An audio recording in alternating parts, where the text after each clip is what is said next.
कहा जाता है भगवान शब्दों से नहीं, दिल से की गई प्रार्थना सुनते हैं।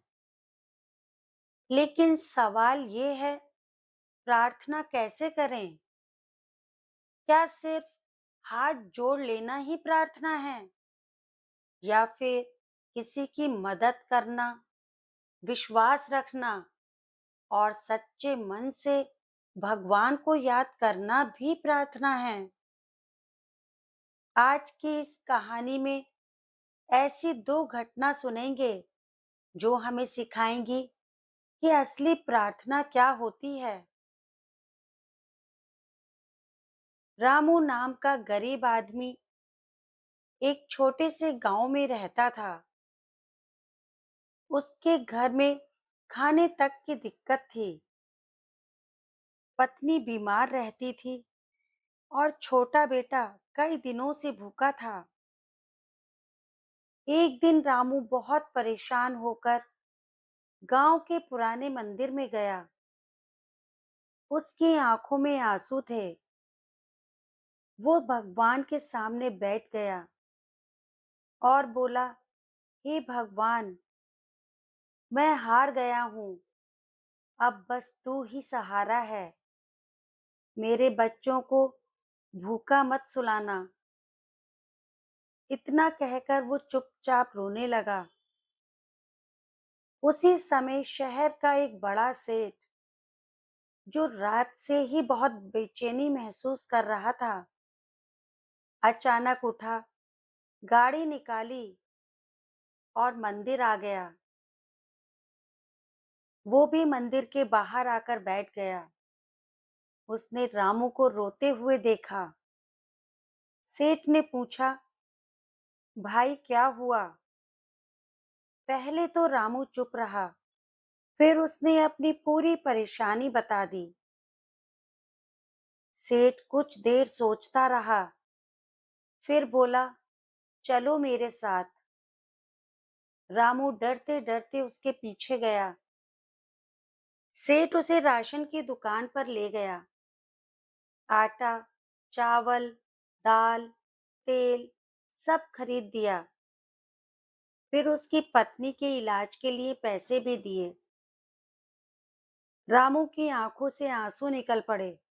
वो बोला, सेठ जी, आपने मेरी जिंदगी बचा ली। सेठ मुस्कुराया और बोला, नहीं भाई, मैंने कुछ नहीं किया। तेरी सच्ची प्रार्थना भगवान तक पहुंची और भगवान ने मुझे माध्यम बनाया। तभी तो मैं शहर से उठकर इस समय यहाँ गांव में आ पहुंचा। रामू मंदिर की तरफ देखने लगा। आज उसे समझ आ गया था कि भगवान सीधे नहीं आते, लेकिन किसी इंसान के रूप में मदद जरूर भेजते हैं। दोस्तों, सच्ची प्रार्थना वो नहीं जो सिर्फ होठों से निकले। सच्ची प्रार्थना वो है जो दिल से निकले।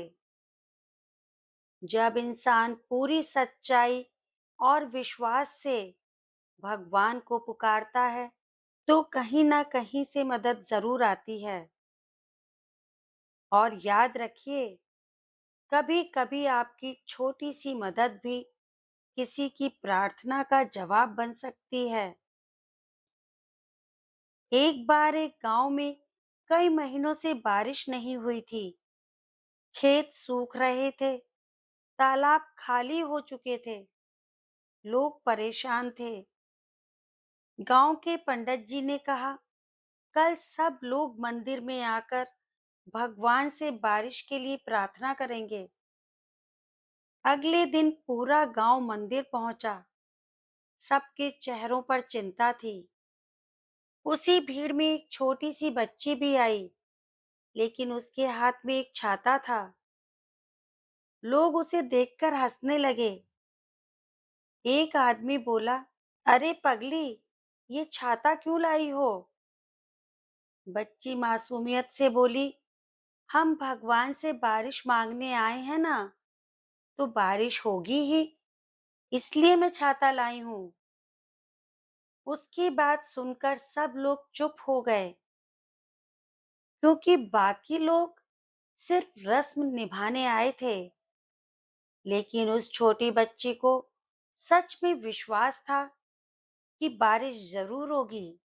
उस दिन शाम होते होते आसमान में बादल छा गए, तेज बारिश शुरू हो गई।